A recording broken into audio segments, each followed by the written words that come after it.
For the next match in the tournament, we had to move things indoors due to rain once again. My opponent, a 60-year-old man with the stamina of a young stallion bred for cutthroat level competition, ready to prove himself at the Kentucky Derby. All jokes aside, I was genuinely surprised with his endurance. Very quickly I noted that his game was going to be that of a pusher, simply focusing on putting the balls back into play. He was technically able to put a little power behind his shots, and he did do it a couple times, but his base strategy was to slice balls back into play, and to his credit, he did it quite well. He was either pushing me beyond the baseline where it would have been foolish to attack from, or sending them short and shallow, which often put me in the difficult position of hitting it back and retreating back to the baseline, which can get quite tiring, or trying to create a decent approach shot and go for the net. I had played pushers before, and I know that generally their games thrive on long rallies to tire out their opponents, maybe even frustrate them into attacking a ball that they definitely shouldn't, which happened to me once or twice. So I really try to focusing on shortening the balls whenever I could, but, and this is the key point here, not forcing it. If the opportunity wasn't there, I would try to stay in the rally, returning a deep and high arcing ball until I got the chance to attack. That was the strategy I had outlined in my head anyways.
Very happy with how my topspin backhand has progressed. Honestly, my backhand has gone from a terrible liability in my game to being able to create some good spacing or even winners at times. It's funny because some days I even feel more consistent with my backhand than I do with my forehand.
definitely started to feel some fatigue in my legs right around here. I was making some bad unforced errors just because I wasn't using my legs. Honestly, the fatigue wasn't that bad, but I kind of just let it be worse than it should have been. I wasn't using my legs to create enough power. I wasn't being as aggressive as I was being in the beginning of the match, and my opponent definitely took advantage of that.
At this point, he was already a break up in the second set. I wasn't moving very well. I wasn't using my legs and my body even less.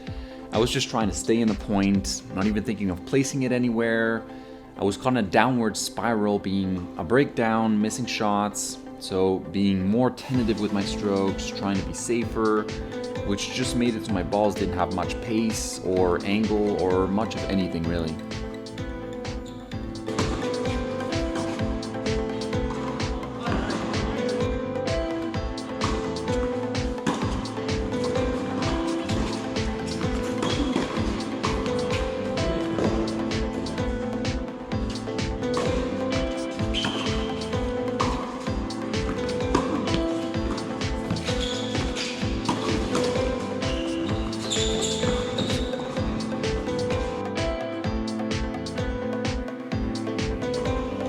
I was pretty disappointed in the performance of my second set.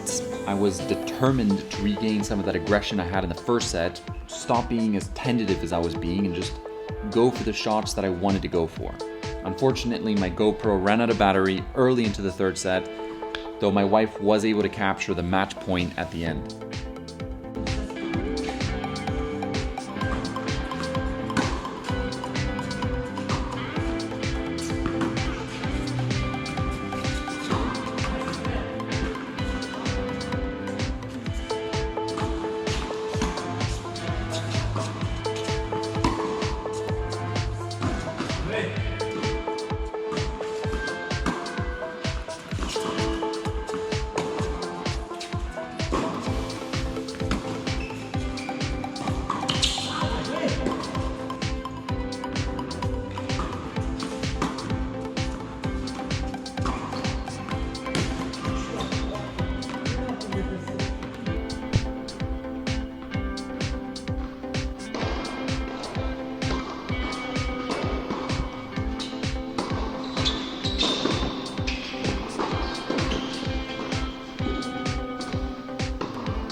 Thankfully, I was able to muster up some of that aggression in the third and pull off the win to continue on in the tournament. Here in France, the ranking system is divided into 4 series, from Series 1 that only contains the 30 best ranked players of the country, all the way to Series 4. Each series contains several different rankings within them. The main draw of this tournament was the Series 3 tournament, though it also had a Series 4 draw. Since I had won all my matches, I was already in the semifinals of the Series 4 draw. Seeing as I had also won my match, I would also continue on in the Series 3 draw.